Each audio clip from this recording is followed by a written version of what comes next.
This is National Native News. I'm Antonia Gonzalez. The Federation of Indian Service Employees says 3 presidential executive orders are ill-conceived and an attack on civil service employees. The union is joining a lawsuit against the Trump administration. Matt Laszlo has the story from Washington. Sue Parton is president of the Federation of Indian Service Employees, which represents the 4 agencies operating under the Department of Interior that provide services to Native Americans.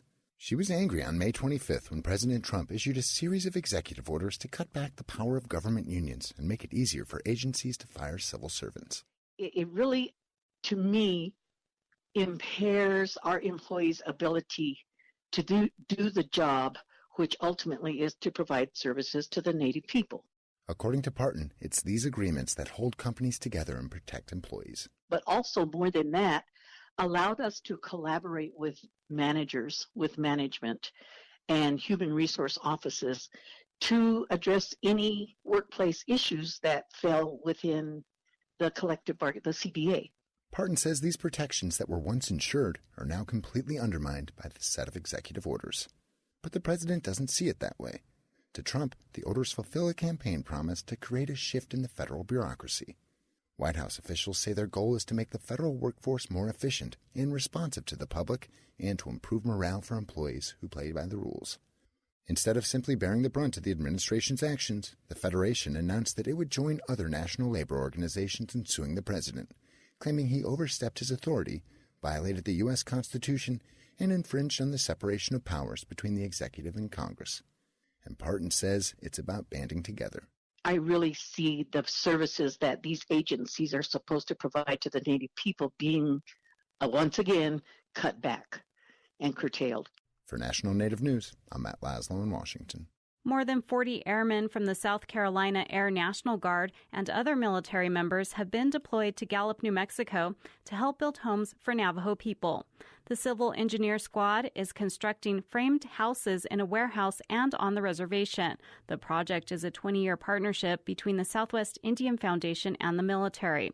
Jeremy Boucher is with the foundation. It's not a mobile home. It's not a modular home. It's actually a typical residential home. It's just the difference is we start here in the warehouse, and so we move the house out in 2 pieces. They're not huge homes. They're very simple, as efficient as we can make them. After it's about 75% complete in the warehouse, then we'll move it out to site, and then we finish it up out there. We put a couple of porches and a little porch roof. We put a little sidewalk around, handicap ramps if that's necessary for the family's needs, and then just do some minor finishing inside the home. The military members will work on the homes for the next 2 weeks. The foundation is donating 10 homes this year to eligible Navajo veterans. In the last 2 decades, more than 200 homes have been constructed for Navajo people through the project.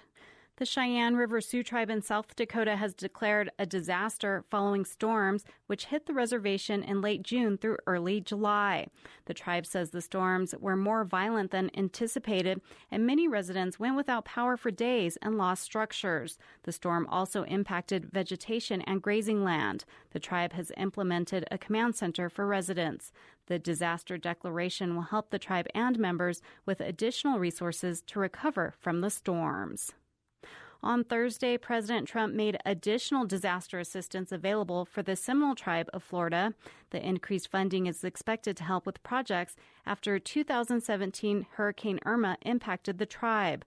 Other tribes in Florida and Alabama were also impacted by the hurricane. I'm Antonia Gonzalez.